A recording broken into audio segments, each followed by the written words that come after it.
اعوذ باللہ من الشیطان الرجیم بسم اللہ الرحمن الرحیم لا حول ولا قوة الا باللہ حسبنا اللہ ونعم الوکیل اللہم صلی علی محمد وعلی آل محمد کما صلیت علی ابراہیم وعلی آل ابراہیم انک حمید مجید اللہم بارک کما بارکت علی ابراہیم وعلی آل ابراہیم انک حمید مجید۔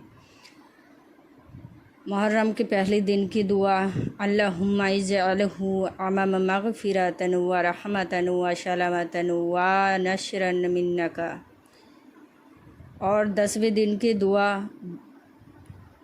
جو عاشورہ کہا جاتا ہے جس دن کو، اللہم انک عفو تحب العفو فاعف عنی۔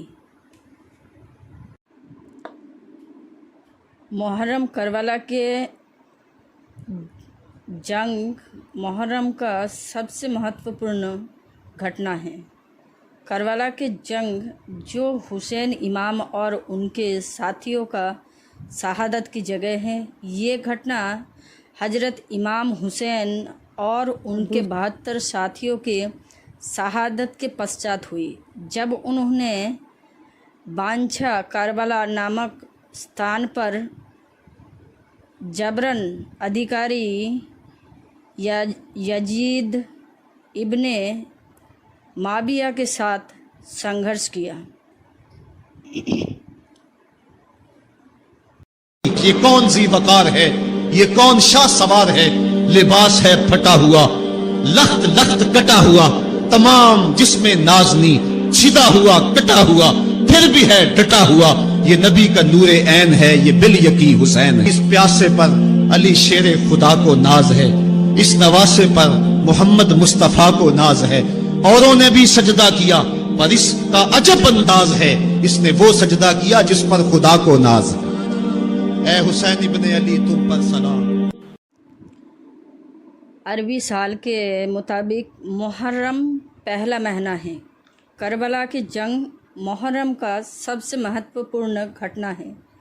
کربلا کا جنگ جو حسین امام اور ان کے ساتھیوں کا شہادت کی جگہ ہے، یہ گھٹنا حضرت امام حسین اور ان کے 72 ساتھیوں کی شہادت کے پشچات ہوئی، جب انہوں نے بانچھا کربلا نامک ستان پر جبراً ادھیکاری یزید ابن معاویہ کے ساتھ سنگھرش کیا۔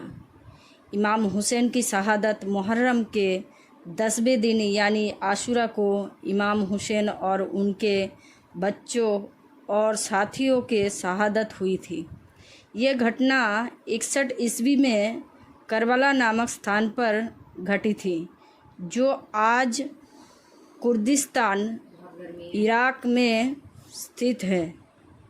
امام حسین جنگ کی شہادت پوروک کوشش کی، لیکن انہیں نصرت کے یوجنا سے اور گھیر لیا گیا اور انہیں جلیل بنا کر شہید کر دیا گیا۔ امام حسین کی شہادت کی کہانی ہر کسی کو رلا سکتی ہے۔ امام حسین کی یاد میں ہی محرم کے مہینے میں ان کی شہادت کو یاد کیا جاتا ہے۔ حضرت امام حسین پیغمبر محمد صلی اللہ علیہ وسلم کے نواسے تھے اور علی ابن طالب کے بیٹے تھے اور فاطمہ رضی اللہ عنہ کے بیٹے تھے۔ حضرت امام حسین کی پیدائش اسلامی کیلنڈر کے حساب سے 3 شعبان سن 4 ہجری اور انگریزی کے حساب سے 8 جنوری 626 عیسوی میں مدینہ میں ہوئی تھی۔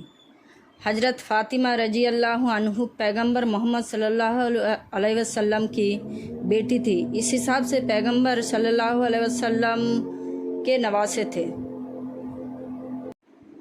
حضرت امام حسین کی 6 اولاد تھی، جن کے نام کچھ اس طرح ہے: امام زین العابدین علی الاکبر، امام الحسین علی الاصغر، امام الحسین، امام جعفر، فاطمہ صغریٰ بنت حسین، سکینہ بنت حسین، حضرت امیر حضرت امیر معاویہ کی وصالت کے بعد آپ کے بیٹے یزید کو 661 عیسوی پورو میں خلافت مل جاتی ہے۔ یزید ایک بدترین اور ایک بدبخت شیطان تھا، شراب پیا کرتا تھا اور زنا کیا کرتا تھا۔ یزید کو جب خلافت ملی تو یزید سمجھ گیا کہ میری اس خلافت کو حضرت امام حسین رضی اللہ تعالیٰ کبھی قبول نہیں کریں گے۔ اسی لیے یزید نے مدینہ منورہ کے گورنر ولید بن عتبہ کو خط لکھا اور اس میں لکھا، حسین ابن علی، عبداللہ ابن عمر اور عبداللہ ابن زبیر رضی اللہ عنہ میری بیعت کو مانے، اگر وہ نہ مانے تو ان پر ظلم و ستم کرنا۔ امام حسین رضی اللہ عنہ نے یزید کی بیعت کرنے سے انکار کر دیا، کیونکہ یزید آپ کے نزدیک مسلمانوں کے امامت اور خلافت کے ہرگز لائق نہیں تھا، کیونکہ آپ جانتے تھے یزید فاسق اور فاجر تھا، زنا کیا کرتا تھا، شراب پیا کرتا تھا، ظالم تھا۔ امام حسین رضی اللہ عنہ مدینہ چھوڑ کر مکہ شریف لوٹ آئے۔ جب آپ کو مدینہ شریف سے بہت سارے کوفیوں کے ڈھیر سارے خط آنے لگے، ان خطوں میں لکھا ہوا تھا، اے امام حسین، آپ کوفہ لوٹ آئیے، یہاں پر یزید کا ظلم و ستم بڑھتا ہی جا رہا ہے، ہم آپ سے بیعت کریں گے۔ یزید کی بیعت ہم کو ہرگز قبول نہیں۔ آپ نے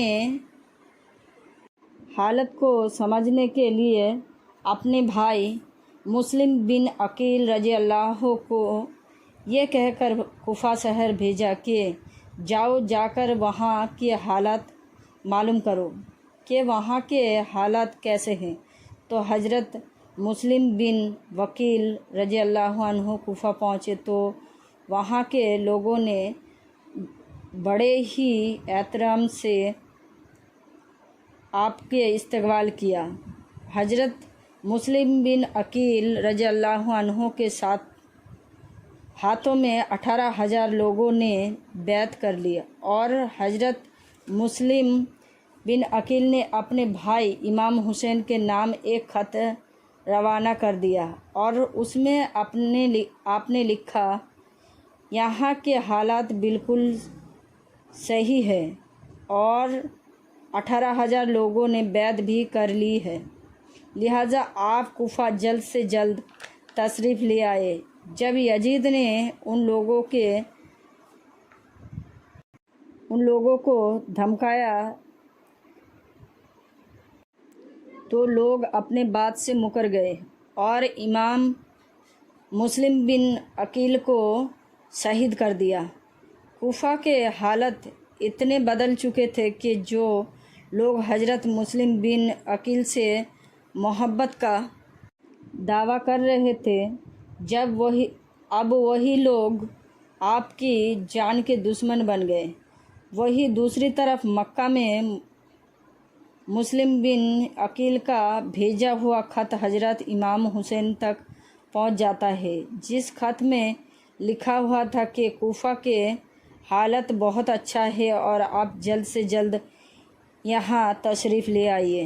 لہٰذا حضرت امام حسین نے جیسے ہی وہ خط پڑھا تو حضرت امام حسین فوراً کوفہ جانے کو تیار ہو گئے۔ حضرت امام حسین اپنے تمام اہل خانہ کے ساتھ کوفہ کے لیے روانہ ہوئے۔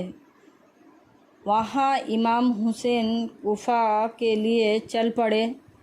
امام حسین ابن علی کو حضرت مسلم بن عقیل اور کوفہ والوں کی بے وفائی کی خبر اس سمے ملی جب تک آپ مکہ شریف سے کوفہ کی طرف روانہ ہو چکے تھے۔ جب آپ کوفہ شہر کے بالکل نزدیک پہنچ چکے تھے تو آپ کو یزیدی فوج نے روکنے کی کوشش کی۔ حضرت امام حسین نے فرمایا، میں تم لوگوں کے بلانے پر ہی تو کوفہ شہر آیا ہوں۔ اگر تم لوگ چاہتے ہو کہ میں کوفہ میں نہ آؤں، مجھے واپس جانے دو، میں واپس جانے کے لیے تیار ہوں۔ یزیدی فوج نے حضرت امام حسین رضی اللہ عنہ کو کوفہ شہر میں داخل نہیں ہونے دیا، لہٰذا حضرت امام حسین اپنے پورے قافلوں کے ساتھ اپنا راستہ بدل لیا۔ چلتے چلتے اپنے ایک چٹیل میدان میں پہنچے۔ آپ نے ایک شخص سے سوال کیا کہ یہ کون سا جگہ ہے؟ شخص نے کہا، اس جگہ کا نام کربلا ہے۔ حضرت امام حسین نے اپنے تمام لشکر کو حکم دیا کہ یہیں پر خیمہ لگا دیا جائے، لہٰذا اس طرح حضرت امام حسین کربلا کے میدان میں پہنچے اور ادھر یزیدی فوج کو اس بات کا علم ہوا کہ حضرت امام حسین نے اپنا خیمہ کربلا کے میدان میں لگایا ہوا ہے، تو یزیدی فوج نے بھی فوراً کربلا کے لیے میدان میں پہنچنا شروع کر دیا۔ یزید کی جو فوج کربلا پہنچ رہی تھی اس کا سپہ سالار ابن سعد کر رہا تھا۔ حضرت امام حسین نے ابن سعد سے کہا، مجھے یزید کے پاس لے چلو، یا تو اپنے شہر مکہ واپس جانے دو۔ لیکن ابن سعد نے ان دونوں باتوں میں سے کوئی بھی بات قبول نہ کی اور حضرت امام حسین کو یزید کی بیعت کرنے میں مجبور کرتا رہا۔ امام حسین نے ابن سعد کی ایک بھی بات نہیں مانی۔ ایسے کرتے کرتے دن گزرتے گئے اور 3 محرم کا دن آ گیا اور یزید نے امام حسن کے سامنے 22,000 کا لشکر بھیج دیا اور دوسری طرف امام حسین کے ساتھ 82 لوگ تھے، جس میں عورت اور بچے بھی تھے۔